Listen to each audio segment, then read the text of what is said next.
میں عزت والا ہے۔ تو حضور پاک صلی اللہ علیہ وآلہ وسلم نے رنگ اور نسل کے مسئلے کو ختم کر دیا۔ حضور پاک صلی اللہ علیہ وآلہ وسلم نے اونچی اور نیچ کے مسئلے کو ختم کر دیا۔ کوئی خاندان اونچا نہیں، کوئی خاندان نیچا نہیں، اللہ کی نظر میں سب برابر ہیں۔ جو اللہ سے ڈرنے والا ہو، اللہ کے حکم کو پورا کرنے والا ہو، اللہ کی عبادت کرنے والا ہو، اللہ کی فرما برداری کرنے والا ہو، وہ اللہ کی نظر میں سب سے زیادہ عزت والا ہے۔ اسی طرح کمیونزم آپس میں مزدوروں کا اور سرمایہ داروں کا لڑائی اور جھگڑا ختم نہیں کر سکا۔ اسلام نے آ کر کے ختم کیا۔ اسلام نے آ کر کے بتایا مزدور کی مزدوری دے دو، اس کا پسینہ سوکھنے سے پہلے۔ حضور پاک صلی اللہ علیہ وآلہ وسلم نے ہم کو اس بات کی تعلیم دی کہ ہم مزدور سے بھی اس کی طاقت سے زیادہ کام لے لیں، اور مزدور کا پسینہ خشک ہونے سے پہلے اس کی مزدوری دے دی جائے۔ مقل الغنی ظلم، مالدار شخص اگر ٹال مٹول کرے، مزدوری نہ دے یا قرض نہ ادا کرے تو یہ ظلم ہے۔ تو حضور پاک صلی اللہ علیہ وآلہ وسلم نے زکوٰۃ کا نظام جاری فرما کر کے مالداروں کو اور غریبوں کو آپس میں جوڑ دیا۔ مالدار کو جو سرمایہ دارانہ نظام ہے، سود لے لے کر غریبوں کا خون چوس کر کے مالدار ہوتے چلے جاتے، اور غریب لوگ سود ادا کر کے بیاج ادا کر کے بہت زیادہ غریب ہوتے چلے جاتے ہیں، فقر و فاقے میں مبتلا ہو جاتے ہیں، کنگال ہو جاتے ہیں۔ اللہ جل شانہ نے جو نظام ہم کو دیا ہے، احل اللہ البیع وحرم الربا، اللہ تعالیٰ نے خرید و فروخت اور تجارت کو حلال قرار دیا، اور سود کو اللہ تعالیٰ نے حرام کر دیا۔ سود لینا اور دینا، بیاج لینا اور دینا دونوں منع ہیں۔ اللہ تعالیٰ نے ہم کو اس بات کی تعلیم دی، اگر کسی کو قرض دو تو اس قرض کے بدلے میں اس سے کوئی چیز وصول نہ کرو۔ اگر اس قرض سے زیادہ بات کو وصول کرو گے تو وہی سود ہو جائے گا، بلکہ احسان کے طور پر، مدد کرنے کے طور پر اس کو ایسا قرض دو کہ جتنا آپ نے قرض دیا ہے اتنا ہی آپ واپس لے لو۔ تو ظاہر ہے کہ غریب کے دل میں مالدار کی ہمدردی پیدا ہوگی۔ حضور پاک صلی اللہ علیہ وآلہ وسلم نے ہم کو اس بات کا حکم دیا کہ مالدار لوگ اپنے مال میں سے 2.5% زکوٰۃ ادا کریں، ہر سال غریبوں کو دیا کریں۔ جب مالدار لوگ غریبوں کو زکوٰۃ دیں گے تو غریبوں کے دلوں میں مالداروں کی محبت پیدا ہوگی، تو اس طرح سے آپس میں ایک دوسرے سے ہمدردی پیدا ہوگی، معاشرے کے اندر جوڑ پیدا ہوگا، معاشرہ آپس میں ایک دوسرے میں شیر و شکر ہو کر رہنے والے لوگ بن جائیں گے۔ حضور پاک صلی اللہ علیہ وآلہ وسلم نے ارشاد فرمایا المؤمنون كرجل واحد ان اشتكى عينه اشتكى كله وان اشتكى راسه اشتكى كله۔ سب ایمان والے ایک انسان کی طرح ہیں، اگر ایک انسان کی آنکھ میں تکلیف ہوتی ہے پورا بدن تکلیف محسوس کرتا ہے، اور اگر ایک انسان کے سر میں تکلیف ہوتی ہے پورا بدن تکلیف محسوس کرتا ہے۔ اسی طرح اگر ہمارے معاشرے کے اندر کسی ایک بھائی کو کوئی پریشانی ہو، ہمارے سماج کے سب لوگوں کو اس کی مدد کے لیے کھڑے ہو جانا چاہیے۔ حضور پاک صلی اللہ علیہ وآلہ وسلم نے ارشاد فرمایا اللہ فی عون العبد ما کان العبد فی عون اخیہ۔ اللہ تعالیٰ اس بندے کی مدد کرتا رہتا ہے جب تک کہ بندہ اپنے بھائی کی مدد کرتا رہتا ہے۔ تو ہم کو ایک دوسرے سے مل جل کر رہنے کی تعلیم دی، اور ارشاد فرمایا حضور پاک صلی اللہ علیہ وآلہ وسلم نے المؤمن اخو المؤمن یکف عن ضیعته ویحوطه من ورائه۔ ایک ایمان والا دوسرے ایمان والے کا بھائی ہے، پیٹ پیچھے بھی اس کی حفاظت کرتا ہے اور اس کو ضائع ہونے سے بچاتا ہے۔ جو چیزیں سماج کو نقصان پہنچانے والی ہیں، آپس میں لڑائی جھگڑا پیدا کرنے والی ہیں، ان سے حضور پاک صلی اللہ علیہ وآلہ وسلم نے منع فرما دیا۔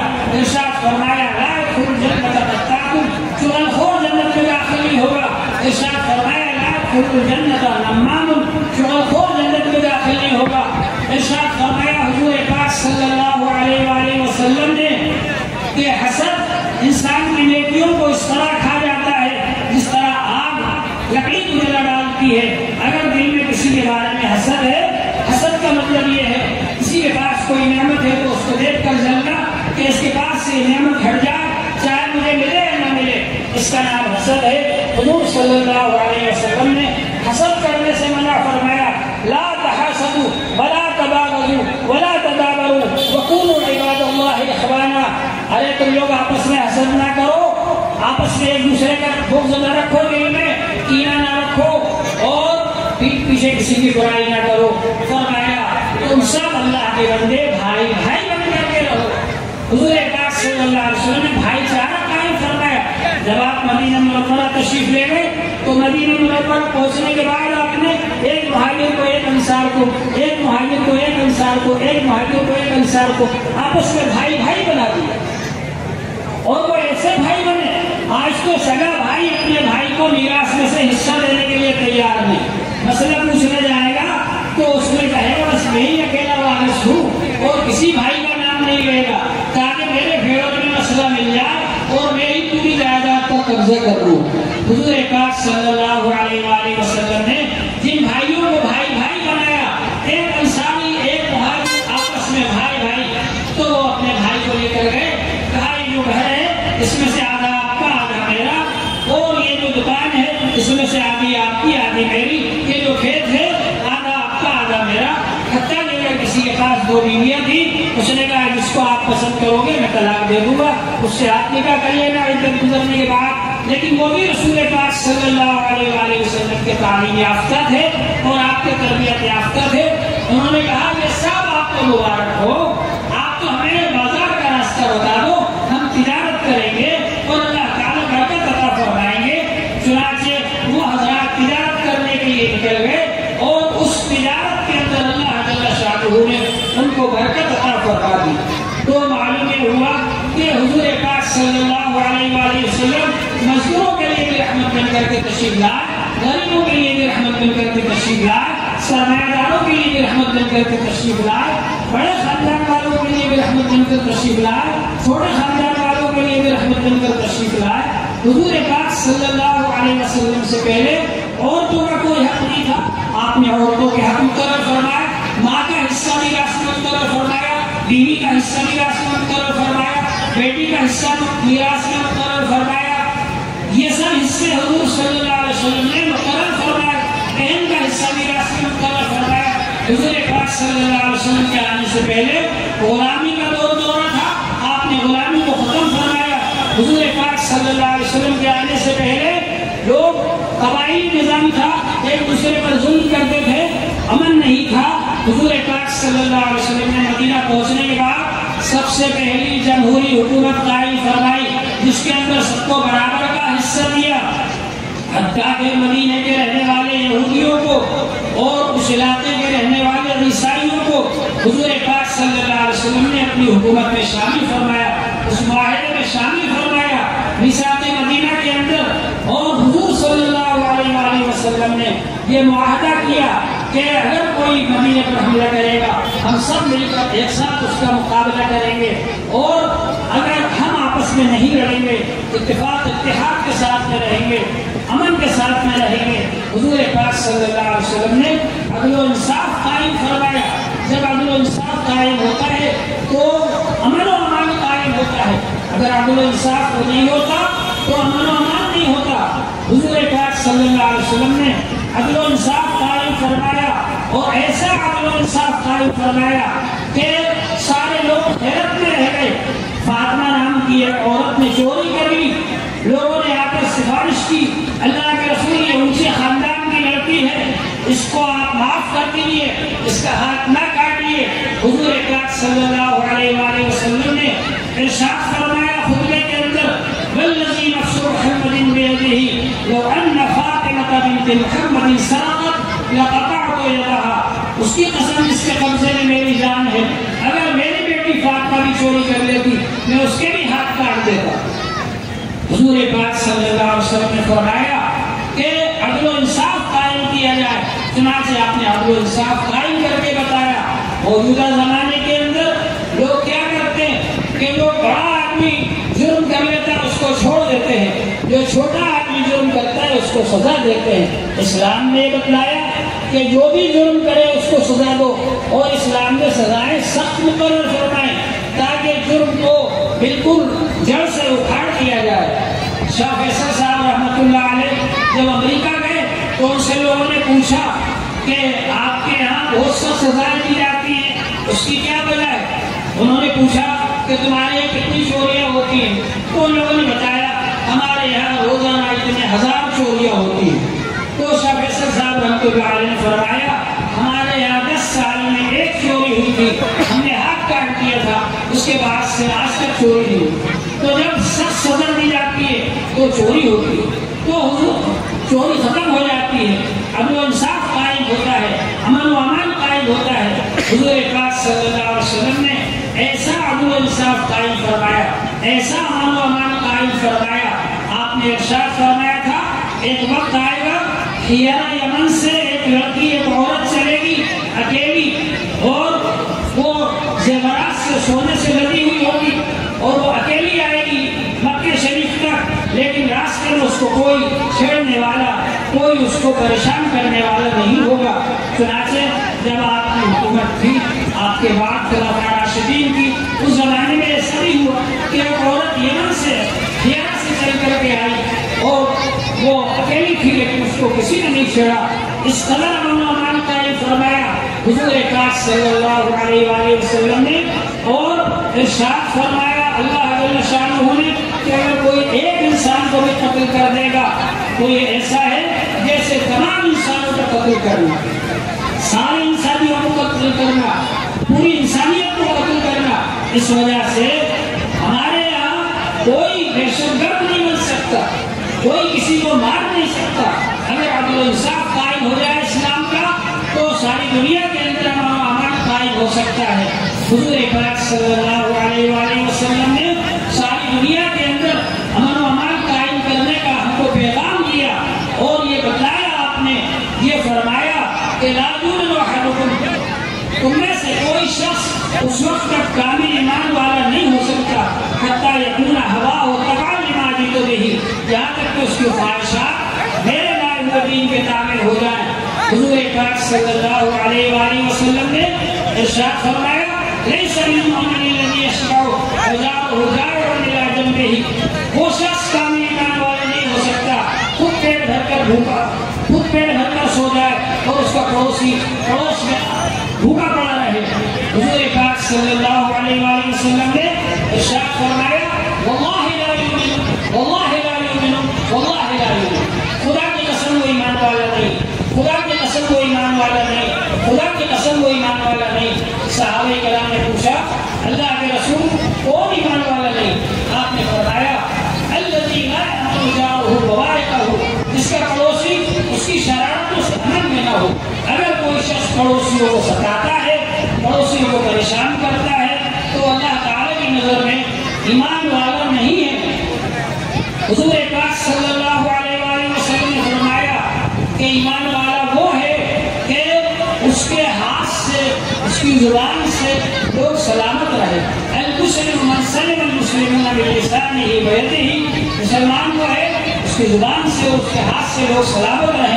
المؤمن من امنہ الناس علی دمائہم واموالہم، ایمان والا وہ ہے کہ لوگ اپنے خون کے بارے میں، جان کے بارے میں اور مال کے بارے میں اس سے امن میں رہیں۔ اس کو دیکھ کر ایسا نہ لگے کہ یہ شخص ہم کو پریشان کر دے گا، یہ شخص ہمارا مال چھین لے گا، ہماری جان پر حملہ کر دے گا، بلکہ اس کو دیکھ کر ایسا لگے کہ یہ ایمان والا ہے، یہ تو بڑا اچھا آدمی ہے۔ حضور پاک صلی اللہ علیہ وآلہ وسلم نے فرمایا لا ایمان لمن لا امانۃ لہ ولا دین لمن لا عہد لہ، وہ شخص ایمان والا نہیں ہے جو امانت دار نہیں ہے، اور وہ شخص دیندار نہیں ہے جو کہ وعدے کا پابند نہیں۔ وعدے کی پابندی کرنا یہ حضور صلی اللہ علیہ وسلم نے ہم کو سکھایا۔ اسی طرح سے لوگوں کے ساتھ میں امن کے ساتھ میں رہنا اور ان کو نہ ستانا، یہ ہم کو حضور پاک صلی اللہ علیہ وآلہ وسلم نے سکھایا۔ تو حضور پاک صلی اللہ علیہ وآلہ وسلم پیدائش سے لے کر وفات تک جو آپ کی سیرت پاک ہے اس کو بیان کیا جائے تو کس طریقے سے بیان کیا جائے؟ حضور پاک صلی اللہ علیہ وآلہ وسلم کی ایک تو وہ زندگی ہے جو نبی بنائے جانے سے پہلے کی زندگی ہے،